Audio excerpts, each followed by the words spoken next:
when we are funneling our funds into an organization that is not only leading so many people to hell. You guys know that I have been very outspoken against Hillsong, Bethel, Elevation from day one since I've hopped on YouTube. People do not like me for it. I do not care. And they're coming out with a docuseries now on Discovery Plus, and it's all in regards to this scandal with Carl Lentz. And oh my gosh, what a pathetic pathetic excuse of a Christian. I mean, I don't even, guys, like, I'm not here to question anyone's salvation, but the man is nothing short of a heretic. Who he hangs out with, what he's involved with. n- Ugh, ugh, I vomit. Anyway, I have a major issue with such a prominent church, I use the term lightly, having a docu-series created about them, and now people attributing this with Christianity. And so this whole series and the trailer is so, the drama, the music, the flair, the tears, all of it. It's just like, oh my gosh, it's a setup from the get up, and I can't stand it. I just this is so embarrassing.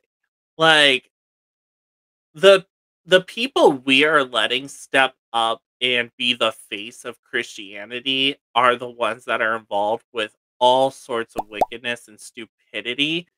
What got me in the trailer where they were like talking about, like, oh, that's the celebrity church or that's the cool church. Again, I have a huge issue. If I've not made it clear enough, I have a huge issue with mega churches because it does not, regardless of the theology, it does not foster an environment for a pastor to step forward and care over his congregation.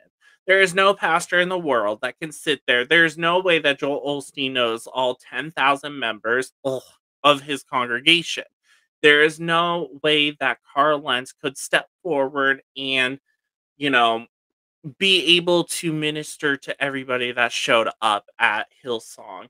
It also, when you are brought up to a certain tier where you're hanging out with Justin Bieber and all these other celebrities, these individuals cannot be corrected, right? Because they've gotten to a certain tier or a certain status where accountability no longer applies to them. Biblical standards are something that get pushed to the wayside because their egos continue to be stroked, their pride is conflated, and you just see what we have now. There's nothing that can remain in the dark. If somebody is involved with wickedness, wickedness will find it a way to show itself. It is a weapon formed against you. And the enemy is going to use those weapons either to kill you or expose you, and thus killing your reputation. Because there is no way there is any credibility coming to Carl Lentz. I would argue that there never was. The whole mass array of Hillsong worship has lost its credibility. Again, I don't think it was there to begin with.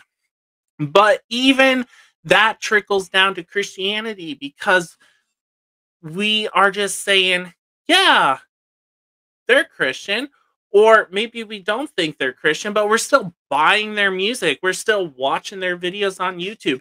And this is my issue when we stream these videos. Even if we are not paying for them, they are still getting money when we listen to their music, whether it's on a free streaming service, whether it's on YouTube. They get money every time you hear their songs. That's just how it works. And when we are funneling our funds into an organization that is not only leading so many people to hell with their prosperity gospel, but also providing the financial means for such a sex scandal to even be able to take place and victimize so many people. And now it has tainted the view of so many when it comes to Christianity. That's a problem. And as Bible believing Christians, we should not support these. I get it. The music's catchy. It gets us in our feelings. But worship music never has been, never will be about us or our feelings or the catchy tunes. It's always been about the glory of God and will continue to be about the glory of God. And when anything suffocates that, it is no longer worship. It is something for men.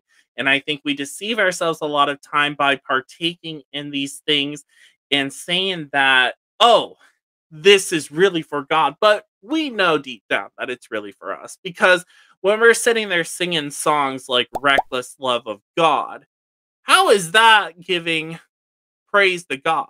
No, it was a melody that we enjoyed and it got us in our feelings, and it's sensationalism at its worst, and it's disgusting. And I think that it needs to be prevented. And one way we can do that is by stepping forward and not purchasing their products or promoting